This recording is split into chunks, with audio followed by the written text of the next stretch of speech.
The Violin Concerto by Beethoven, played by David Oistrakh, a king of violinists, as he's often been called.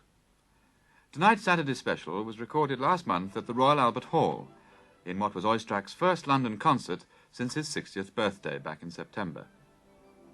The morning of the concert. This is the first time Oistrakh has played the Beethoven Concerto with Sir Adrian Boult as conductor. Greeting him at the rehearsal were members of the orchestra, old friends, the London Symphony. We start with the two romances, please, until these blessed cameras are ready for us. He's one of the handful of virtuosi whose names are known all over the world. He started playing on a toy fiddle when he was 3.5 years old, and went on to win prizes galore as a young man. He was made a People's Artist of the USSR in 1938, and during the war he flew in and out of Leningrad many times, crouched on the floor of an army plane, to give concerts during that long and terrifying siege. He started playing again in the West in the early 50s, bringing with him concertos specially written for him by some of the most famous Russian composers, as well as his superb interpretations of the great violin classics. Oistrakh is one of those relatively rare artists who seem incapable of inspiring jealousy amongst his peers. On the contrary, he's universally loved and admired as a soloist, conductor and teacher. Yehudi Menuhin, for example, speaks of his subtlety of musicianship as well as his brilliance, his high seriousness as a player and his humility. And these are qualities which shine out of Oistrakh's interpretation of the Beethoven Concerto, a work which most violinists agree is the most satisfying, but in a way the most demanding of all violin concertos. After the rehearsal, I spoke to Oistrakh about the concerto. He doesn't speak English, so his manager, Victor Hockhauser, acted as an impromptu interpreter. Почему?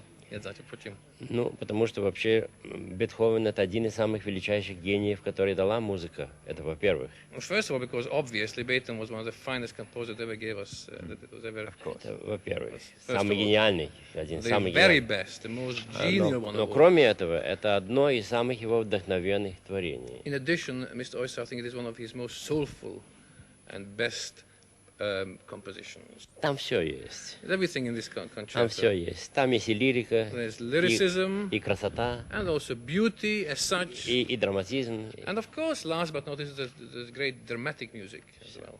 Все есть в этом концерте. It comprises, it conspectus of everything. И есть большая человечность, There's great гуманность. humanity in this too.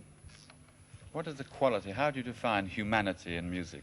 Давид Федорович, что это гуманитет? Как вы думаете, что это? Это то, что идет от сердца композитора к сердцу публики. It's everything that goes from heart to heart, that is from the heart of the composer into the heart of the audience that listen to this music. Maestro, you play on a Stradivarius. Yes. Это инструмент Страдивари. Could we just see it for a moment? Is it, what are its special qualities as an Какой instrument? инструмент это? Это очень известный It's a very famous Страдивариус, thread, который был сделан этим мастером which was в made by the master 1705 году, in 1705. 1705.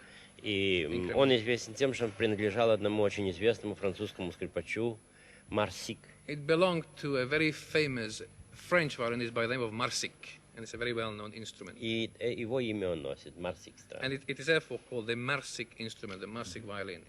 It carries the name of the previous owner. Given the present financial situation, could you say how much it's worth? Ну, сколько это стоит? Это трудно сказать. Такие ценности не имеют абсолютной стоимости. There is no absolute value attached to such an outstanding instrument, therefore I cannot say the value. I cannot assess the value in terms of money. Для одного человека стоит все, что у него есть, для другого совсем ничего. Well, to some people it's worth everything he's got, to others, of course, it's almost valueless. It depends rather on the person. This is Beethoven around the time that he wrote his concerto in 1806. A famous figure in Vienna already, known as a superb pianist and a revolutionary composer who could also write music for pure pleasure.